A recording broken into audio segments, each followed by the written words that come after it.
नबी सल्लल्लाहु अलैहि वसल्लम की वफात के बाद जब हजरत अबू बकर रजी अल्लाह तआला अन्हु खलीफा बने तो इनके दौरे खिलाफत में कुरान को जमा करने का सिलसिला शुरू हुआ। उस वक्त कुरान की सारी आयात तो लिखी हुई नहीं थी, कुछ आयात सहाबा को याद थी और कुछ लिखी हुई थी। यही हाल हदीसों का भी था और इसी वजह से कुरान और हदीस दोनों सुनाई जाती थी। ये देखकर हजरत अबू बकर को खतरा हुआ कि कहीं कुरान और हदीस आपस में मिक्स न हो जाए। इस वजह से हजरत अबू बकर ने कुरान पर फोकस किया और हदीसों को लिखना छोड़ दिया। यहाँ तक कि हजरत अबू बकर ने खुद 500 हदीसों को जलाया था। वो चाहते थे कि लोग हदीसों की बजाय कुरान को ज्यादा इंपॉर्टेंस दें। इसी तरह हजरत अबू बकर के बाद जब हजरत उमर रजी अल्लाह तआला अन्हु खलीफा बने तो उन्होंने भी यही तरीका अपनाया। हजरत उमर जब भी कोई ऐसी हदीस सुनते जो पहले उन्होंने नहीं सुनी होती तो वो किसी और गवाह को बुलाते ताकि इस हदीस की वेरिफिकेशन हो सके।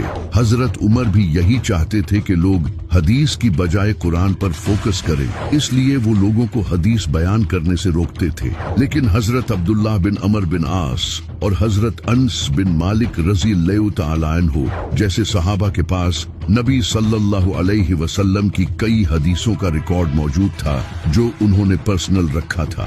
इसी तरह हजरत अबू हुरैरा रजी अल्लाह तआला अन्हु को भी नबी सल्लल्लाहु अलैहि वसल्लम की बहुत सी अहादीस याद थी जो वो लोगों को सुनाया करते थे। क्योंकि हजरत अबू हुरैरा सारी जिंदगी नबी सल्लल्लाहु अलैहि वसल्लम के साथ रहे और आप सल्लल्लाहु अलैहि वसल्लम से अहादीस सुनकर याद करते थे। यहाँ तक कि एक बार नबी सल्लल्लाहु अलैहि वसल्लम ने फरमाया था कि कौन चाहता है कि वो जो कुछ याद करे वो उसे कभी न भूले। जिस पर हजरत अबू हुरैरा ने कहा, या रसूल अल्लाह, मैं ये चाहता हूँ। तो नबी सल्लल्लाहु अलैहि वसल्लम ने उनसे कहा कि अपनी चादर फैलाओ।